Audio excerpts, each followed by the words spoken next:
आप सभी लोगों को नमस्कार।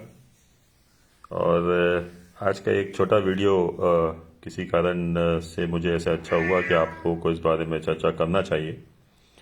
कुछ देर पहले मैं ट्विटर पे था और ट्विटर के ऊपर मुझे एकदम से दो तीन बार जर्मनी में विशेष रूप से कुछ एमबीए और कुछ इस तरीके के कोर्सेज के विज्ञापन देखने को मिले।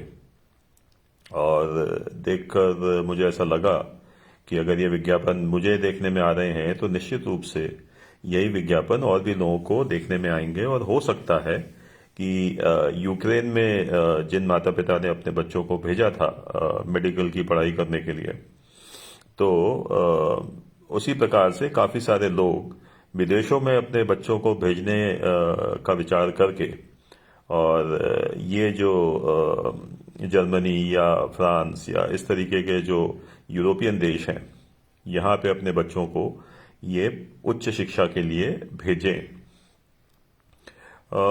देखिए, सामान्य रूप से इस तरीके की चीज़ों पे वक्तव्य नहीं देना चाहिए या नहीं देते हैं, लेकिन अब जो समय है वो बिल्कुल भी ठीक नहीं है। आप में से जो भी लोग भविष्य के पेज पर कई वर्षों से जुड़े हुए हैं, अनवरत आप लोग देख ही रहे हैं कि समय के साथ हम लोग एक श्रृंखला में आप लोगों के सामने विषयों को रखते हैं। और अगर आप ध्यान दें, हमारे पिछले करीब ये 2024 जब से शुरू हुआ है विशेष रूप से, तो जो विषय हमने आपके सामने रखे हैं उसमें ये बात कही गई है कि 2024 मार्च ऑनवर्ड्स, यानी ये 15 तारीख के बाद से स्थितियां न केवल भारत के लिए अपितु संपूर्ण विश्व के लिए नुकसानदेह तकलीफदेह होती चली जाएंगी। और न केवल प्राकृतिक आपदाएं अपितु जो युद्धों की जो स्थितियां हैं ये भी अब बिगड़ने वाली हैं। और यूक्रेन और रशिया का युद्ध जो है ये अब बड़े नुकसान की तरफ जाते हुए दिख रहा है।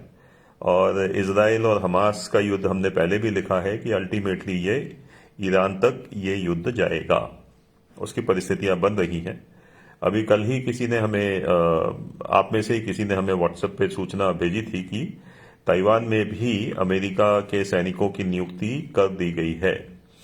अब ये सारी परिस्थितियां जो हैं और बाकी भी जो स्थितियां चल रही हैं वो ये दर्शाती हैं कि आने वाले समय में युद्धों की स्थिति बनती चली जाएगी। और एक से अधिक युद्ध ऑलरेडी 2 चल रहे हैं और इन युद्धों में भी हमें परिस्थितियां और विकट होते हुए और अधिक देशों का सम्मिलित होते हुए हमें ऐसा लग रहा है कि इसमें और भी अधिक देश सम्मिलित होते चले जाएंगे। सो अल्टीमेटली एक तो ये चीज़ है, साथ में जापान ने ऑलरेडी रिसेशन की बात कर ली है, मंदी की बात शुरू हो चुकी है। अमेरिका में भी प्राकृतिक आपदाओं के अलावा आपको मंदी की परिस्थितियां देखने में आना शुरू हो जाएंगी इसी वर्ष से, और बहुत समय इसमें बचा नहीं है। और जो बाकी के देश हैं, चाइना की स्थिति अगर आप लोग सोशल मीडिया और इंटरनेट पर अगर न्यूज़ देखें, फॉलो करें, तो आप लोगों को वैश्विक स्थिति ज़्यादा बेहतर समझ में आएगी। अनफॉर्चुनेटली, बदकिस्मती से भारत के अंदर लगभग सभी न्यूज़ चैनल्स इस समय राजनीतिक खबरों के अलावा इनके पास कोई विषय रह नहीं गया। आज ही मैं सुबह देख रहा था, जब मैंने ये मोदी जी का विषय लिखा था, तो तब मैं देख रहा था कि वो एक लालू यादव को लेकर उसके कमेंट के ऊपर बातचीत चल रही है। एक अपराधी, एक सजा याफ्ता मुजरिम जिसको भारतीय दंड प्रणाली से जेल हुई है, अपराध किया है, भ्रष्टाचार किया है, ऐसा व्यक्ति जमानत पे बाहर घूम रहा है और वो व्यक्ति आकर भाषणबाजी कर रहा है। मतलब बहुत ही विकृत स्थिति है। बट ठीक है, अब जो है सो है। राजनीति के बारे में ज़्यादा चर्चा ना ही करें तो बेहतर है। लेकिन जो परिस्थितियां हैं उन परिस्थितियों के हिसाब से वो कमेंट आज सुबह लिखा गया कि किस प्रकार से ये जो मोदी का परिवार विषय, ये जो विपक्ष ने भारतीय जनता पार्टी और मोदी जी के पक्ष में दे दिया है, ये अब इससे बचे नहीं पाएंगे। और जितने विपक्षी हैं ये मोदी जी को जीतते हुए देखेंगे। लेकिन हमारा विषय जो है ये इससे अलग है। विशेष रूप से मैं आप लोगों को फिर से चेतावनी देना चाह रहा हूं कि किसी भी प्रकार से विदेश में जाने से बचें, पॉइंट नंबर 1। विदेशों में जो लोग नौकरी कर रहे हैं उनके लिए हम ऑलरेडी लिख चुके हैं कि आप अपनी नौकरी को बचाइए। विशेषकर जो लोग विदेशों में हैं वो हर कीमत पे अपनी नौकरी बचाएं। हर कीमत से मतलब यह है कि ऑफ कोर्स मर्यादा में रहते हुए ही हम अपने काम करेंगे, लेकिन ऐसी परिस्थिति खुद ना बनाएं जहां से मतलब अनावश्यक रूप से अपने अधिकारियों से, अपने सुपीरियर से झगड़ा, इस तरीके की परिस्थिति न बनाएं। क्योंकि अब जो समय है वो वैसे भी छटनी का समय बहुत जल्दी आप लोगों को दिखने वाला है। बहुत जल्दी विशेषकर जो मल्टीनेशनल कंपनी है या जो एमएनसीज हैं बाहर की, अमेरिका की या बाहर के देशों की जो कंपनियां हैं, इनके द्वारा बड़ी संख्या में आपको कटौती होते हुए दिखना शुरू हो जाएगी। और ये जो कंपनियां जो भारत में हैं, मतलब एमएनसीज जो भारत में हैं, ये एमएनसीज भी ये परिस्थिति भारत में बना सकती हैं।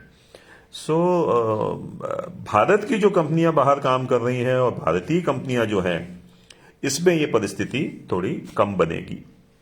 सो ये समय है जब आपको अपना रोजगार बना के रखना चाहिए, आपको अपनी नौकरी बचा के चलना चाहिए।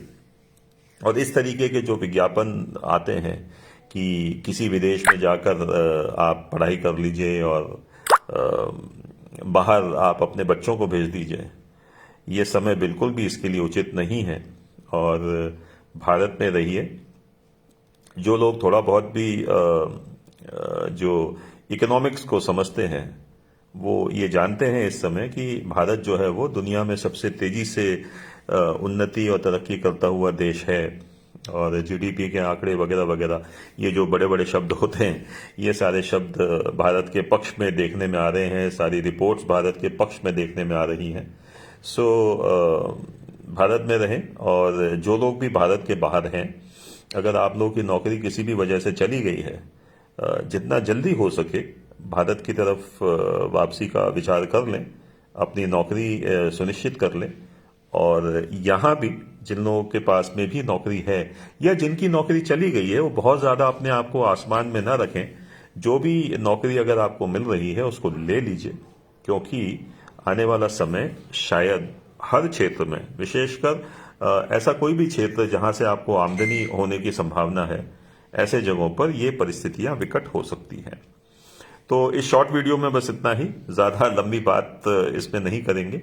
और बस एक ये चेतावनी मुझे देनी थी व्यक्तिगत रूप से आकर भी, कि विशेषकर अपने बच्चों को विदेश भेजने से बचिए, क्षमा करें मेरे शब्दों के लिए, बच्चों को विदेश भेजने से बचें।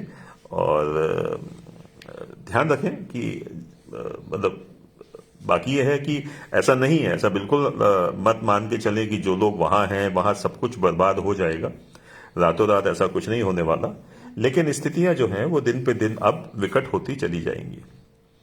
आप लोग जुड़े, आप लोगों ने यहां तक देखा, आप लोगों का बहुत बहुत धन्यवाद, आभार, नमस्कार। भारत माता की जय। हर हर महादेव।